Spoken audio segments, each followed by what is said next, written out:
Obrigado, boa noite a todos. Bem, bem-vindos à palestra desta noite, onde vamos embarcar em uma jornada. Vou levá-los em uma jornada pelo seu trato gastrointestinal. Vamos começar pela boca e terminar na outra extremidade. Seu trato gastrointestinal é um tubo oco e qualquer coisa que entra nesse tubo oco não faz parte de você ou de mim até ser decomposta em pequenas substâncias absorvidas pelo sangue. Então se torna parte de você e de mim. E ontem à noite, quando olhamos para o fígado, vimos o que acontece quando é absorvido pelo sangue. Na verdade, seguimos a jornada de como ele entra na célula. Mas esta noite vamos dar uma olhada no processo incrível que transforma a comida que está no seu prato em pequenas substâncias microscópicas que podem então ser absorvidas pelo sangue. Então este tubo oco, qualquer coisa que está nele, não faz parte de você ou de mim até que entre no sangue.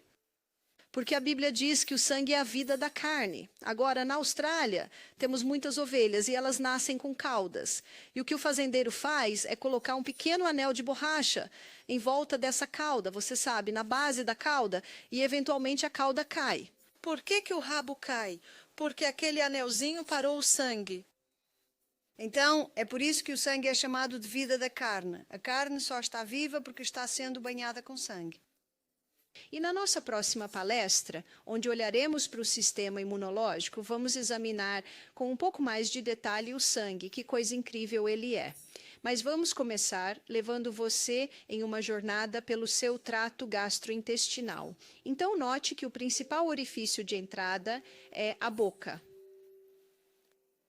E aqui está ele em cima. A boca é o primeiro órgão e a maioria das pessoas não percebe que a digestão começa na boca. E o pH na boca é alcalino. Então, quais são as enzimas que são liberadas na boca? Uma enzima é a pitialina, e a pitialina é chamada de amilase salivar, porque a pitialina decompõe o amido, ou você poderia chamar isso de carboidrato. Então, o que é amido? Amido é qualquer coisa, como pão, massa, cereal, pão, massa, cereal, bolos, biscoitos, coisas assim, batatas, todos eles são amido. Então, a pitialina é a amilase salivar que inicia a decomposição do amido. Não há pitialina na boca de um bebê. E os primeiros dentes que um bebê ganha, 4 em cima e 4 embaixo. E esses dentes são chamados de dentes de leite. São chamados de dentes de leite porque esse é o principal alimento que os bebês devem ter. Mas também é a hora do paladar. Este é um bom momento para o bebê chupar um pedaço de maçã, chupar uma goma, talvez comer pequenos pedaços de um talo de aipo ou de um pedaço de pepino. E eu me lembro de que estávamos comendo na casa da minha filha, na Tasmânia, era meio do inverno e estava muito frio e ela tinha uma lareira na sala de estar, então colocamos um lençol no chão da sala e comemos nossa refeição lá. E o bebê dela de 10 meses, o que esse bebê queria fazer? Esse bebê queria fazer o que estávamos fazendo e ainda assim o bebê só tem 4 dentes. E então minha filha disse, o que eu faço, mãe? Eu disse, dê ao bebê uma dessas vagens de feijão verde cozidas no vapor. E aquele bebezinho ficou ali tão feliz pensando que estava fazendo tudo o que estávamos fazendo. E levou meia hora para aquele bebê passar por 1 centímetro daquela vagem de feijão verde cozida no vapor e pedacinhos estavam por toda parte. Você sabe que isso é tempo de sabor? Mas o principal alimento do bebê deve ser leite. Os próximos dentes que surgem são os molares. Os molares surgem mais tarde e os molares são trituradores. E o que trituramos? Nós moemos grãos. E quando os molares estão totalmente formados, então as glândulas na boca liberam a amilase salivar pitialina. Então, um bebê não deve consumir amido até que os molares tenham nascido. Qual é a idade para isso? Pode ser entre 14 e 20, 22 meses de idade. E o que dizem as mães para darem aos seus bebês aos 4 a 6 meses de idade? Cereal. O que é cereal? Amido, você sabia que é aí que a síndrome de má absorção pode começar a se desenvolver no intestino? É lá atrás. Você sabia que bebês não eram alimentados com amido? Eles não eram alimentados com nenhum tipo de alimento há 100 anos, 200 anos. Agora vou-te contar uma história para ilustrar. Recebi um e-mail de uma senhora. Ela disse: Bárbara, meu bebê não está prosperando. Quantos anos ele tem? Ele tem 10 meses. O que ele come? Pão, massa, cereal, vegetais. Quantos dentes ele tem? 4.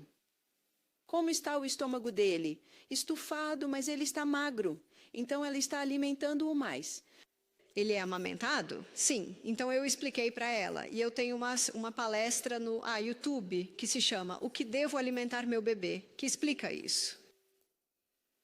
Então, ela disse, o que eu dou a ele? Eu disse, dê apenas frutas e vegetais, mas evite os amidos.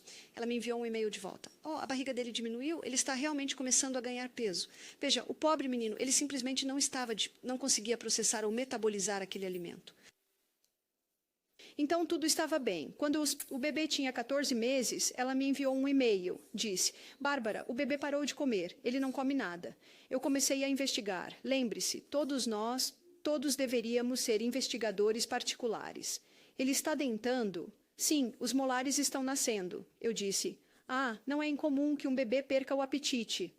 Quando estão nascendo dentes, eles não são eles mesmos. Ele está amamentando? Sim, não se preocupe com isso. Ela me enviou um e-mail uma semana depois. E se ele sofrer danos cerebrais? Eu pensei, de onde isso está vindo? Danos cerebrais? E se os músculos dele começarem a deteriorar? Eu disse, você sabia que Deus fez a amamentação perfeita? Sabe qual é a coisa incrível sobre o leite materno? Ele é perfeitamente projetado para o bebê quando tem 2 dias de idade. Perfeitamente projetado desde quando o bebê tem 6 meses, 18 meses. Meu último bebê, eu o amamentei até ele ter 3 anos. Ela disse, mas você sabe, pode não ser suficiente. Eu disse, é suficiente. Alguns dias depois, recebo um e-mail do pai dela. Sou cientista na Universidade de Loma Linda. Eu acredito que meu bebê, meu neto, vai ter danos cerebrais porque o bebê está apenas com leite materno. Gostaríamos que o bebê fosse ao hospital e fosse testado. O que eles vão fazer? Tirar sangue? O que isso vai fazer pelo bebê? E minha esposa é fisioterapeuta e ela acredita que os músculos estão se deteriorando. Veja, ele era muito, muito prematuro, esse bebê. Então, ele era menor do que o normal para a sua idade. E ele realmente parou de engatinhar. Eu disse, ele está dentando, ele vai ficar bem. E então eu disse ao pai cientista, você sabia que há 100, 200 anos, os bebês não eram alimentados com comida até terem 2 anos? Você sabe o que isso significa? Galileu, Einstein, Bach, Handel. Eles não foram alimentados com comida quando eram bebês. Eles sofreram? Eu não acho. Ele disse, e eu disse. E o que eles vão fazer com o bebê no hospital? E se o bebê ficar tão chateado com todo esse sangue sendo tirado que ele realmente parar de amamentar? Então eles recuaram. 2 semanas depois, a mãe me enviou um e-mail. Os dentes nasceram. O bebê está se alimentando, comendo mais comida. Ele começou a engatinhar um pouco mais. Recebi um e-mail do avô, ou do pai dessa menina. Ele disse, muito obrigado, posso te dar algo? Eu disse, se você quiser, aqui estão os meus dados bancários. $400 no banco. Esse homem estava muito, muito grato. Porque eu disse, o que eles vão fazer no hospital? Colocar uma sonda nasogástrica, forçar o bebê a comer? O que eles vão... Você pode ver como é preciso levar isso até o resultado final? Essas coisas vão passar. Claro, quando estão doentes, não são os mesmos. Este é um assunto muito importante, porque muitas pessoas têm problemas intestinais hoje em dia, porque foram alimentadas com amido muito jovens, como bebês. A outra enzima que está na boca, você tem glândulas sublinguais sob a língua, e elas liberam lipase lingual. E a lipase lingual é uma enzima que decompõe ácidos graxos de cadeia curta e média. Então, a ptialina decompõe o amido e a gordura saturada, que são os seus ácidos graxos de cadeia média e curta, são decompostos na boca. Agora, a gordura saturada mais incrível e benéfica é o coco. Então, o coco é único. A decomposição começa na boca. É um óleo incrível. Agora vamos descer para o esôfago. A comida começa a descer por aqui. A propósito, antes de continuarmos, há ossos expostos na sua boca. Como eles se chamam? Dentes. E eles têm um propósito, que é quebrar o alimento em partículas muito pequenas. Todos ouviram isso? Partículas muito pequenas. Eu estava em um restaurante um dia e a senhora bem na minha frente, acho que eram duas, mastiga, mastiga, engole. Mastiga, mastiga, engole. Eu pensei, uau, o pobre estômago dela. Os pobres órgãos lá embaixo, eles não sabem o que está descendo. Não há dentes no estômago? Qual é o velho ditado? Devemos mastigar nossas bebidas e devemos beber nossa comida. O que isso significa? Devemos mastigar a nossa comida até que esteja quase líquida. É uma boa ideia colocar a faca e o garfo na mesa entre as garfadas e olhar a paisagem. Se você tem uma bela vista pela janela da sua sala de jantar. Somos uma sociedade tão rápida hoje em dia, geralmente comemos rápido demais. Acho que é um momento tão agradável do dia. Por que apressamos isso? Algumas pessoas dizem, bem, eu apresso porque quando eu era criança, meu irmão, se eu não me apressasse em comer, ele comeria minha comida. Sim, esse tipo de coisa pode começar a acontecer. Então, é importante mastigar, mastigar, mastigar. Por quê? Porque não há dentes no estômago e quando você mastiga, você quebra a comida em pequenas partículas, o que significa que há uma maior área de superfície para as enzimas atuarem. E também, quando você mastiga, está misturando a comida com a saliva. E na saliva estão essas enzimas, então a decomposição pode começar a acontecer. Há algo mais.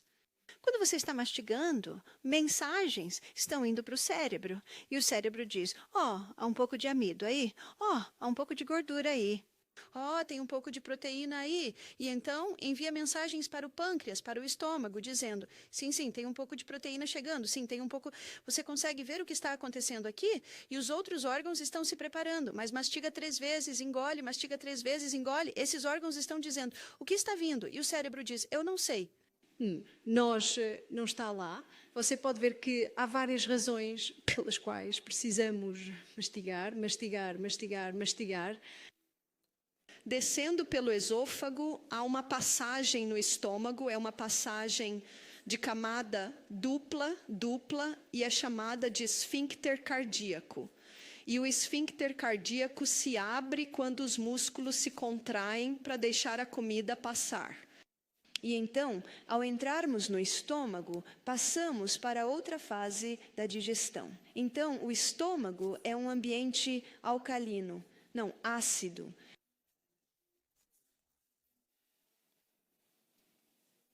Na verdade, essa é a única parte do corpo que é ácida. É a única parte do corpo que deve ser ácida.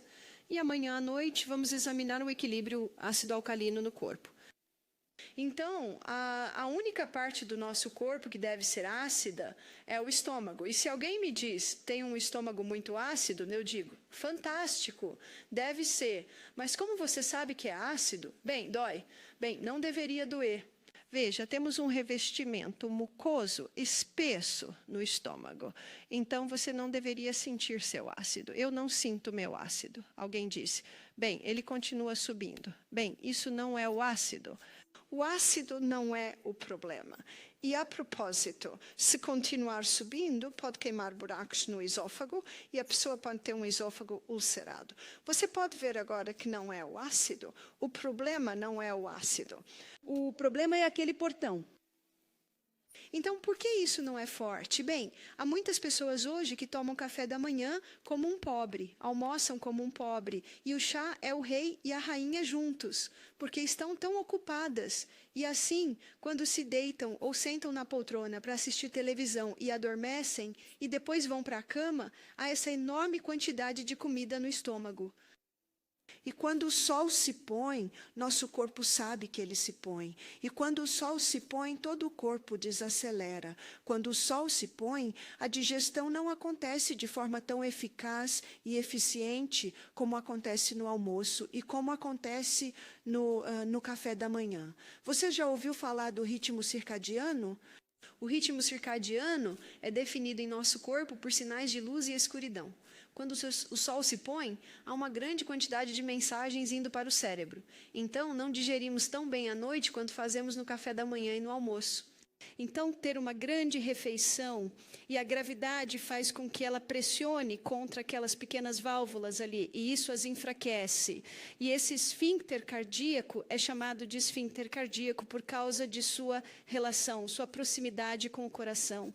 É um músculo assim, e quando ele se tensiona, ele se abre. E quando está relaxado, está fechado. Agora, o mineral, que é um relaxante muscular, é o magnésio. Então, todos que vêm ao retiro de saúde Misty Mountain com refluxo ou azia, como é chamado, porque servimos café da manhã como um rei, almoço como uma rainha e chá como um pobre, e damos suplementos de magnésio 3 vezes ao dia e pouco antes de dormir, vão para casa sem a azia. Fácil de resolver. Eu tive um cara que veio e ele estava tomando Nexium, ou equivalente a 15 anos. Está funcionando? 15 anos? E a propósito, você sabe o que estão descobrindo agora? Antiácidos a longo prazo estão causando ou contribuindo para o câncer de cólon porque a proteína não está sendo decomposta, pois não há ácido suficiente para quebrá-la. E assim, a proteína parcialmente digerida desce até aqui. Bactérias extras têm que ser criadas para tentar lidar com a proteína parcialmente digerida e isso pode contribuir para danificar a parede do cólon. Uau! Nunca conheci alguém com excesso de acidez no estômago. Isso, na verdade, não acontece. A propósito, os cães têm cerca de 6 vezes mais ácido no estômago do que os humanos. Eles têm refluxo? Eles têm úlceras estomacais? Não. Eles precisam desse ácido extra, porque são carnívoros, e precisam de muito ácido para decompor isso e fazer com que passe rapidamente pelo corpo. Então, vamos dar uma olhada no estômago. Vamos dar uma olhada em como isso funciona. Então, qual é o alimento que se decompõe no estômago? O alimento que se decompõe no estômago é a proteína. Na verdade, essa é a única comida que é decomposta no estômago, porque a digestão do amido começa sob a ação da pitialina, mas é interrompida no estômago ácido. O revestimento do estômago tem grandes dobras, assim, e essas dobras são revestidas com glândulas gástricas. E 2/3 dessas glândulas gástricas são muco, liberando muco. Há a sua espessa parede mucosa para proteger o revestimento do estômago contra o ácido. Agora, essas glândulas aqui embaixo, elas liberam ácido clorídrico. E se você colocasse uma gota de ácido clorídrico na sua pele, ela queimaria um buraco na sua pele. Você vê por que Deus fez com que houvesse uma parede mucosa espessa? Agora, outra coisa que é liberada por essas glândulas é o pepsinogênio. Pepsinogênio e ácido clorídrico se unem, mas apenas em um ambiente muito ácido. E eles, quando se unem, liberam pepsina. E a pepsina é a enzima que decompõe a proteína. Consegue ver por que a pepsina não é liberada aqui? Ela começaria a corroer a parede do seu estômago. Então, o ácido clorídrico é liberado, o pepsinogênio é liberado, eles se unem para produzir pepsina, e é a pepsina que decompõe a proteína. A pepsina só funcionará ou só será ativada, devo dizer, em um ambiente muito ácido. Então, se alguém está bebendo durante as refeições, dilui as enzimas no estômago. E o estômago sabe disso, então a digestão para, todo o líquido tem que ser eliminado e depois tem que voltar a digerir a comida. E não é um hábito curioso beber durante as refeições? Toda vez que Michael e eu vamos a um restaurante, a primeira pergunta que nos fazem é qual? O que você vai beber? E nós sempre dizemos, não, já bebemos. Bem, vamos trazer água para vocês. Agora, deixamos, porque senão nunca nos deixam em paz. Somos uma sociedade tão rápida. As pessoas estão ocupadas, ocupadas, ocupadas, ocupadas. Sem tempo para beber, sentar para comer. Oh, não bebi, é isso mesmo? Devemos parar de beber meia hora antes da refeição, e isso significa que temos um ambiente ácido agradável, e então retomar a bebida 1h30 a 2 horas após a refeição. Se você se sentar para comer bem hidratado, não precisará beber durante as refeições. Na verdade, no Misty Mountain Health Retreat, não servimos água com as refeições. E algumas pessoas dizem, continua a procurar a água. Eu disse, sim, esse é o hábito. É isso que vamos examinar no sábado de manhã, reprogramar isso, e você pode reprogramar seu cérebro. Mas eu gostaria de falar um pouco sobre ácido clorídrico. O ácido clorídrico não serve apenas para se unir ao pepsinogênio e produzir pepsina. O ácido clorídrico é antifúngico, é antibacteriano. Então, se alguma bactéria estiver presente no alimento que entra no estômago, ele a eliminará. Por isso, é muito importante ter um ácido clorídrico forte e eficaz.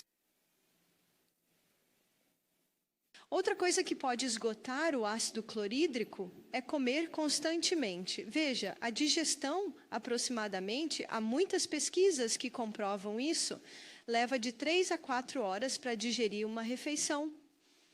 E então seu estômago adora um descanso de 1 hora. Isso significa que devemos deixar cerca de um intervalo de 5 horas entre uma refeição. E a única maneira de fazer isso é ter uma dieta rica em fibras, vimos isso ontem à noite, ter quantidades generosas de proteína e ter suas gorduras saudáveis. Quais são suas gorduras saudáveis? Gorduras como vêm da mão do Criador. Então, as suas nozes e suas sementes, seus abacates, seus cocos e os 2 óleos extraídos da polpa da planta que têm sido consumidos há séculos são o seu óleo de coco e o seu azeite de oliva. Então, depende de onde você mora, eu acho, qual óleo você cresceu usando. Nós vivemos na Austrália, então escolha o seu. Pessoalmente, eu gosto um pouco mais do sabor do azeite de oliva. Esses são os 3 alimentos que mantêm a comida no estômago por mais tempo. Fibra, porque libera a glicose lentamente. Proteína, porque está no estômago, a proteína é decomposta. E gorduras, porque revestem o alimento, então leva um pouco mais de tempo para as enzimas entrarem ali. E isso nos permite não desmaiar entre as refeições, porque estamos recebendo os nutrientes. E, a propósito, mesmo quando o estômago está vazio, como você verá um pouco mais tarde, o alimento está sendo absorvido aqui embaixo. Então, mesmo quando o estômago está vazio, não vamos morrer de fome, sabe? Ainda estamos recebendo esses nutrientes. Muitas pessoas que sentem fome 2 horas após uma refeição, muitas vezes é sede, porque seu corpo não sabe a diferença entre sede e fome. Então, se passaram apenas 2 horas desde a refeição e você está com fome, beba um copo de água. Lembro-me de um dia, meu filho Peter, ele tinha 15 anos na época, ele disse, mãe, a água não está mais resolvendo. Porque eu digo, beba. E eu olhei para o relógio e disse, ótimo, é hora do almoço. E é isso que você descobre. Quando a água não está mais te satisfazendo, provavelmente é realmente fome. Eu sei que, como mãe, eu não queria ficar na cozinha o dia todo. Adoro cozinhar, mas não quero ficar na cozinha o dia todo. E quando você alimenta seus filhos o dia todo, você quase fica na cozinha o dia todo. E quando você alimenta seus filhos o dia todo, você se senta para uma boa refeição ao meio-dia, eles não estão interessados. Porque comeram uma maçã 1 hora atrás. Eles comeram um biscoito a 1 hora. E você provavelmente percebeu que quando as crianças dizem que estão entediadas, quero dizer, quando dizem que estão com fome, geralmente estão entediadas. E quando dizem que estão morrendo de fome, obviamente não sabem o que é passar fome. O problema é que o coração de mãe pende para isso. Facilita muito a vida quando você alimenta seus filhos apenas nas refeições. Dr. Michael Mosley, você provavelmente já ouviu falar dele. Ele tem alguns programas na SBS, ele acabou de escrever um livro chamado A Dieta Rápida. E ele fala sobre jejum entre as refeições. E ele fala sobre alimentação com restrição de tempo. Você já ouviu falar de alimentação com restrição de tempo? Está bastante popular agora. É comer 2 refeições em um período de cerca de 6 horas, em um dia de 24 horas. Então, é isso que sugerimos e fazemos no nosso retiro de saúde. Uma refeição principal no café da manhã, outra refeição principal no almoço. E se você comer algo à noite, porque talvez esteja trabalhando muito e não conseguiu almoçar direito, apenas coma algo leve à noite, porque você está prestes a ir para a cama. Então, sopa, uma tigela de sopa é boa. Smoothie ou um chá de ervas, algo bem leve. Agora, há algo mais que é liberado nas glândulas parietais aqui embaixo, porque lembre-se, 2/3 dessas glândulas estão liberando muco, é o fator intrínseco. Então, o que é o fator intrínseco?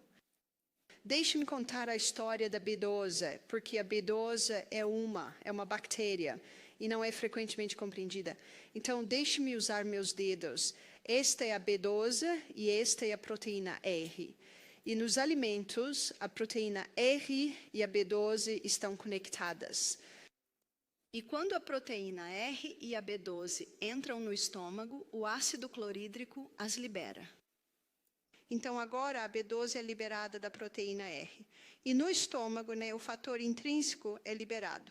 Então, aqui está o fator intrínseco. Agora, a B12 e o fator intrínseco fluem juntos por todo o intestino delgado. E chegando ao final do intestino delgado, o fator intrínseco e a B12 se conectam. E quando estão conectados, então são absorvidos pelo corpo na última parte do intestino delgado, chamada íleo. E então, quando entra na circulação sanguínea, é levado para o fígado e fica preso na circulação enterohepática, que é um efeito de circulação. Você sabia que muita da vitamina B12 que você consome é apenas reciclada? Tanto é que alguém pode não ter B12 na dieta por 30 anos antes de mostrar uma deficiência. Então, a maioria das pessoas com deficiência de B12 é porque não tem ácido clorídrico suficiente ou não estão produzindo o fator intrínseco. Veja, tanto os que comem carne quanto os que não comem carne podem sofrer de deficiência de B12. E o Dr. Neil Nedley, você talvez já tenha ouvido falar dele, famoso médico americano, escreveu um livro chamado Proof Positive. E ele mostra lá a pesquisa que prova que B12 pode ser encontrada na água da chuva, B12 pode ser encontrada em vegetais cultivados em casa, em maçãs colhidas das árvores. A vitamina B12 pode ser encontrada em vegetais de raiz cultivados organicamente. Então, esses são os fatos que estou apresentando sobre a vitamina B12.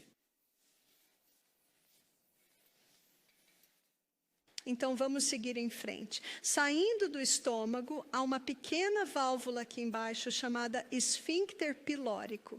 E o esfíncter pilórico tem sensores.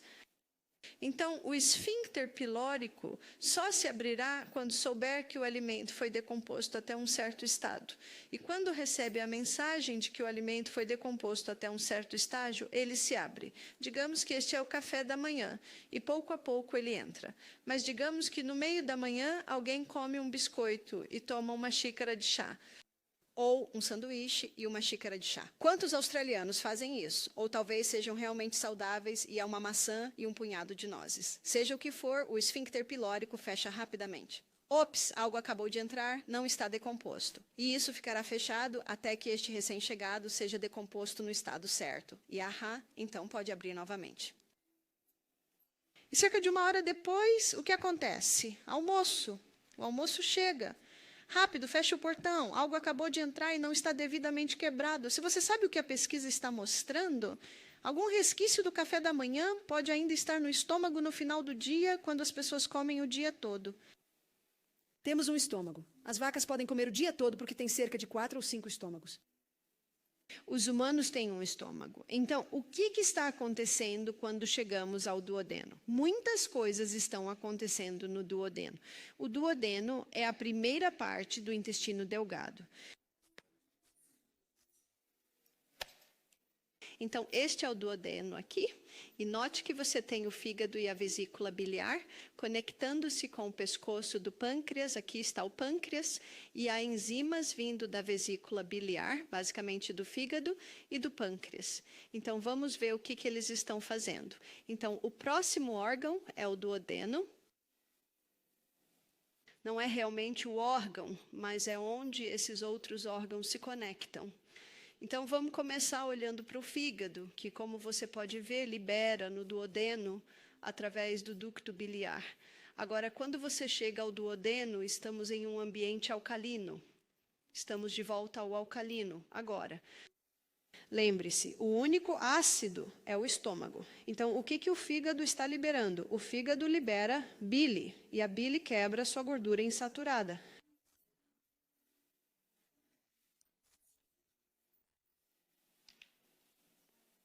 Enquanto a gordura saturada, lembra onde começa a sua decomposição? Na boca.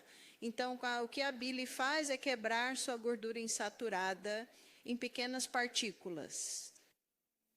Pâncreas. Como você pode ver na minha ilustração aqui, o pâncreas também libera enzimas no duodeno. Então, o que o pâncreas libera? Ele libera lipase pancreática, e a lipase pancreática decompõe ainda mais suas gorduras insaturadas. Então, a bile o decompõe em pequenas partículas, e a lipase pancreática o decompõe ainda mais. Depois, pode ser absorvido no sangue, o que veremos em um minuto. Além disso, o pâncreas libera amilase pancreática. Agora, você se lembra o que é ptialina? É uma amilase salivar. Essa ptialina é uma amilase salivar e ela começa a digestão do amido, enquanto a amilase pancreática finaliza a quebra do amido. Lembre-se, a quebra do amido começa na boca, é interrompida no estômago ácido. Agora chega ao duodeno. E a amilase pancreática finaliza a digestão do amido. O pâncreas também libera tripsina. E a tripsina é uma enzima que finaliza a digestão de proteínas. Lembra onde a digestão de proteínas começou? Sob a ação da pepsina no estômago. Mas também o pâncreas libera quimotripsina. E a quimotripsina é outra enzima que decompõe proteínas. Tenho boas notícias, não fica muito mais difícil a partir daqui. Estamos quase lá. Estudantes, qual é o principal órgão da digestão? Pâncreas. Conseguem ver isso? É o pâncreas. O único alimento que é decomposto no estômago é a proteína.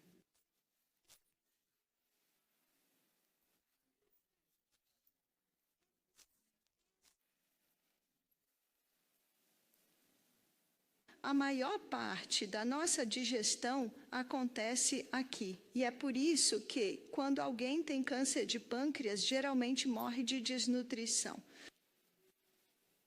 Porque eles não conseguem finalizar a digestão de todos os seus nutrientes principais, e se isso não puder ser finalizado, não pode sair do intestino e entrar no sangue.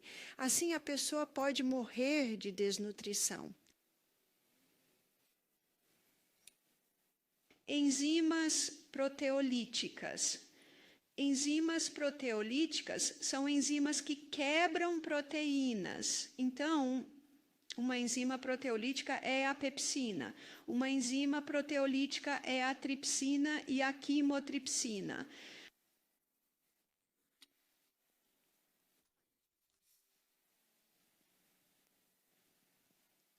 No Salmo 104, versículo 14, a Bíblia diz: Deus deu ervas para o serviço do homem. Você sabia que existem alimentos que são enzimas proteolíticas? Então, do abacaxi, do miolo do abacaxi, pode-se extrair a bromelina. É uma enzima proteolítica. E da papaya ou do mamão, pode-se extrair a papaina, que é uma enzima proteolítica.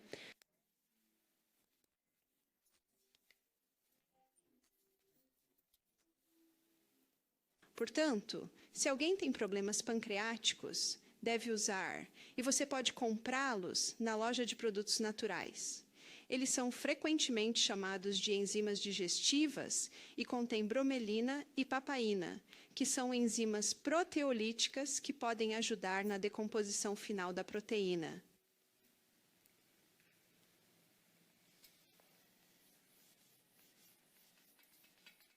Antes de prosseguirmos, e se alguém tiver baixo ácido clorídrico, como podem aumentá-lo? Podem aumentá-lo comendo o café da manhã como um rei, o almoço como uma rainha e o chá como um pobre, não bebendo água com as refeições.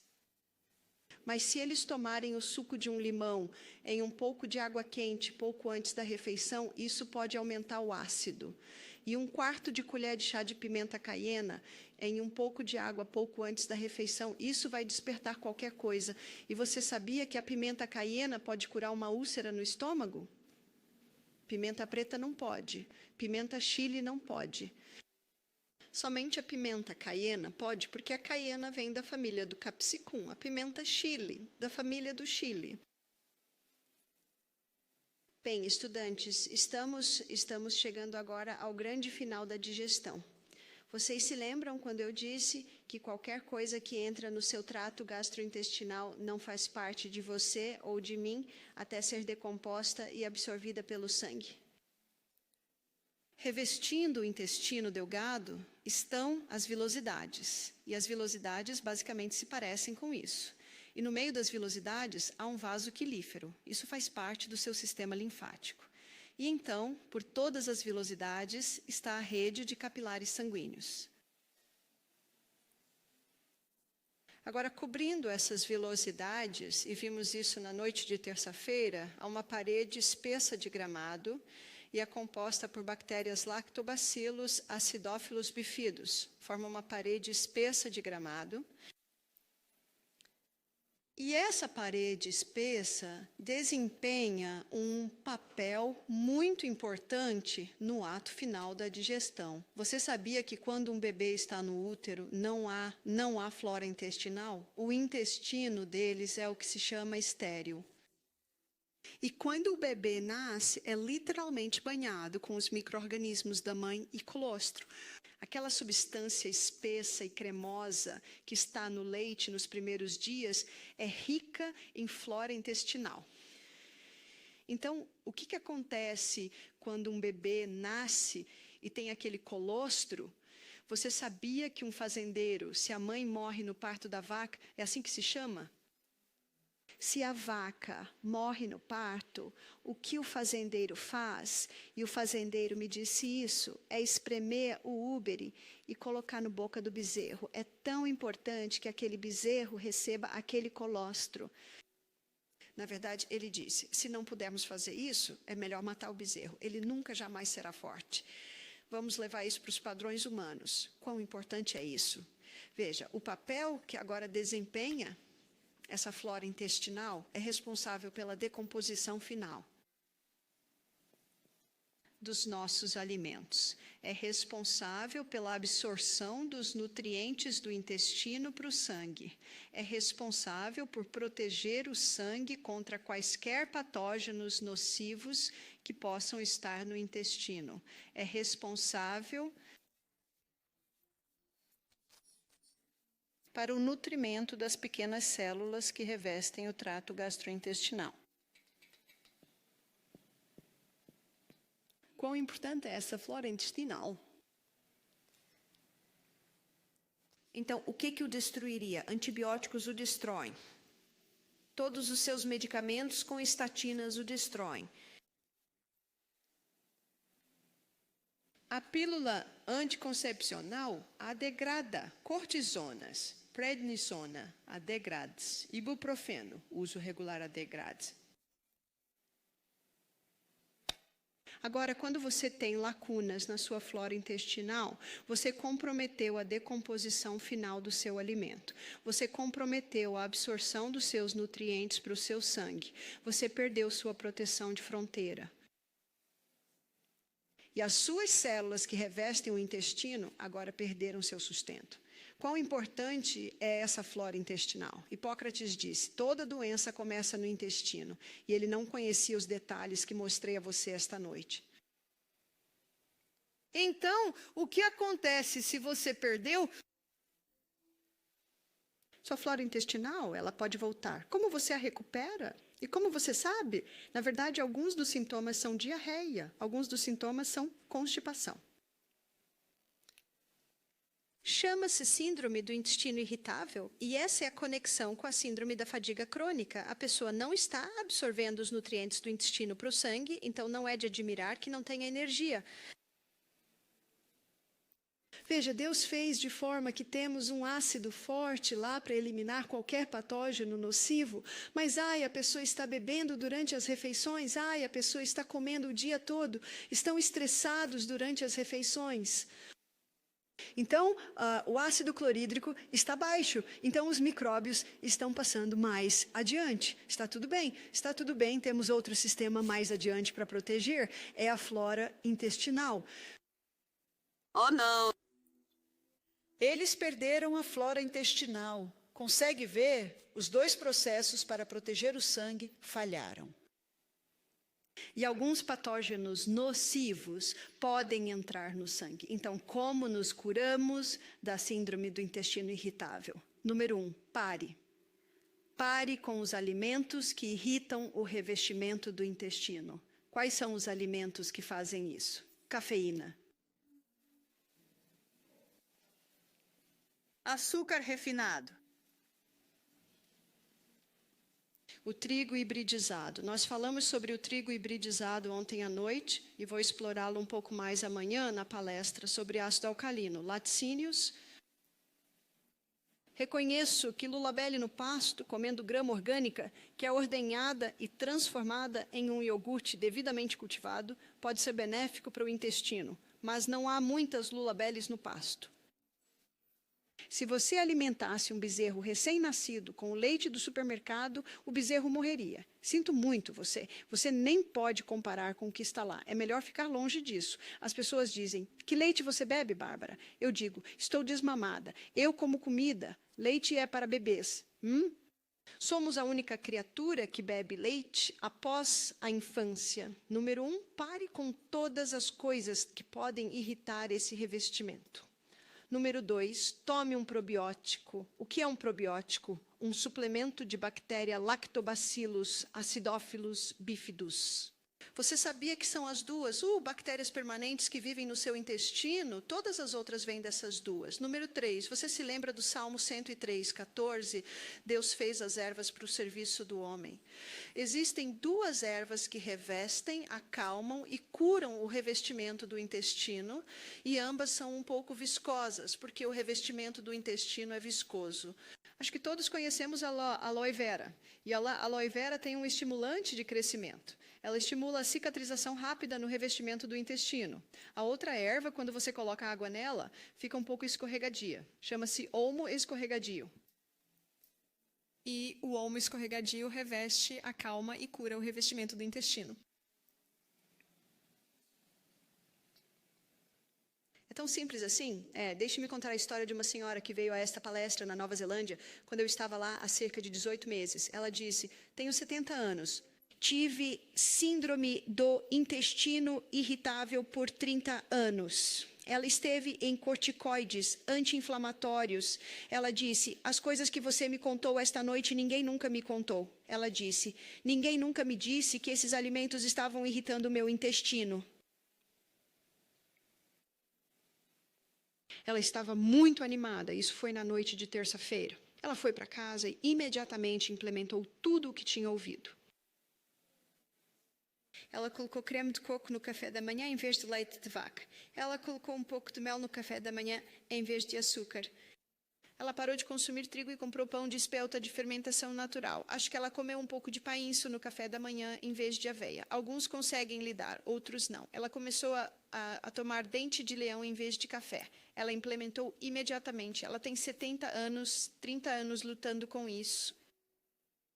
Quinta-feira à noite, o que é isso? 2 dias, 2 noites. Quinta-feira à noite, ela veio até mim e disse, parei de sangrar do cólon. Ela disse, não sinto mais dor. Ela disse que em vez de ir 6 vezes por dia, ela disse, hoje fui 3 vezes. Uau, 2 dias. Ela está curada? Não, mas ela está no caminho. Você é o médico. O que o corpo dela acabou de lhe dizer? Sim, é. Aquelas células que revestem o trato gastrointestinal, elas se renovam a cada 3 a 5 dias. Então, o intestino pode responder muito rapidamente, onde está minha pequena palavra de 2 letras, se Você dá as condições certas. Eu vi isso acontecer repetidamente. Com que frequência ela tomava homo escorregadio? Ela estava tomando antes de cada refeição e antes de dormir à noite. Então, revestiu, acalmou e curou o caminho para baixo. Se alguém está indo ao banheiro 10 vezes por dia, pode tomar homo escorregadio a cada meia hora. Veja, você ajusta, você ajusta. À medida que a cura acontece, você pode reduzir o uso. A maior parte do seu alimento é absorvida na metade do seu intestino delgado. E então chegamos à válvula ileocecal, e essa válvula ileocecal aqui impede que qualquer coisa volte por aquele caminho. Tudo que sai do seu intestino delgado para o seu intestino grosso é um pouco líquido. Então, uma das principais funções do intestino grosso é retirar a água para que as fezes sejam formadas e você possa evacuar com facilidade. Então, o que acontece se você tiver outro problema? O que significa que você vai uma vez por semana ou 2 vezes por semana? O Dr. Kellogg disse que 3 ingestões de comida por dia deveriam equivaler a 3 evacuações por dia. Então, se você comer 10 vezes por dia, quantas vezes você deve ir?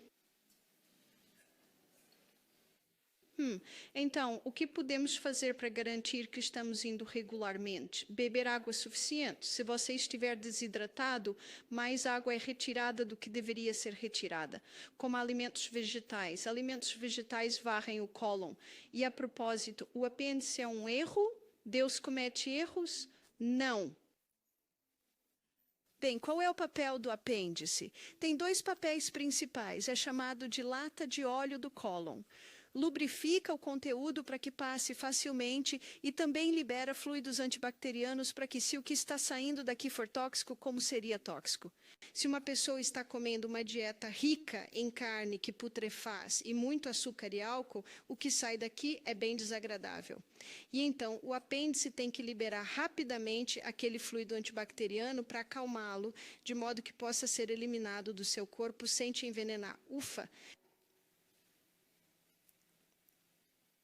Então, certifique-se de comer muitos alimentos vegetais para obter essa ação de varredura. Bem perto do final, você vê que há um pequeno laço e há um músculo ali que está segurando essa última parte do laço. E estamos muito felizes com esse músculo. Ele se chama pubo-retal. E esse músculo nos previne de ter acidentes. Mas deixa-me mostrar algo sobre o pubo-retal. Aqui está o trono e aqui está a pessoa sentada no trono. Quando uma pessoa se senta no trono, o pubo-retal permanece tenso. Agora as coisas ainda podem passar. Mas se uma pessoa se senta no trono e na frente do trono coloca um banquinho, ou pode comprar um squatty potty na Bed Bath & Beyond e está imitando a posição de cócoras, os joelhos ficam no ar. E quando os joelhos estão no ar, imitando a posição de cócoras, então o pubo-retal relaxa. E quando o pubo-retal relaxa, o cólon se abre totalmente e o conteúdo pode ser liberado com grande facilidade. Você sabe que em muitos países hoje ainda se agacha? Eu estava em Punjab, na Índia, no início do ano, e enquanto viajava para Nova Delhi, fiquei em um apartamento lá antes de voar no dia seguinte. Era um apartamento lindo, todo revestido de mármore. Entrei no meu banheiro, todo de mármore, e há um buraco no chão. Esse era o banheiro. Em muitos países, as pessoas ainda se agacham, certo? E foi comprovado cientificamente e medicamente. Eles provam hoje que é a melhor maneira de fazer a evacuação diária. Se alguém não está indo e está sentado e decide fazer força, isso coloca muita pressão no ânus e as hemorroidas podem sair. E hemorroidas não são muito agradáveis. Então, agachar pode curar hemorroidas. Agachar pode prevenir hemorroidas, porque agachar tira toda a pressão do ânus.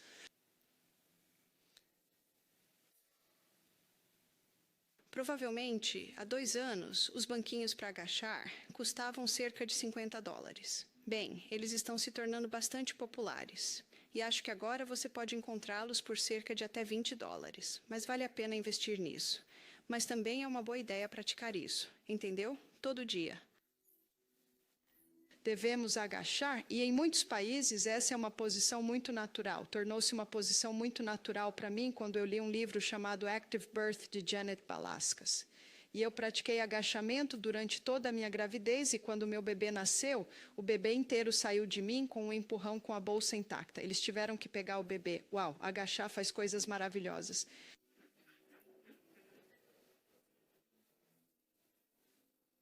Porque agachar abre toda essa área pélvica.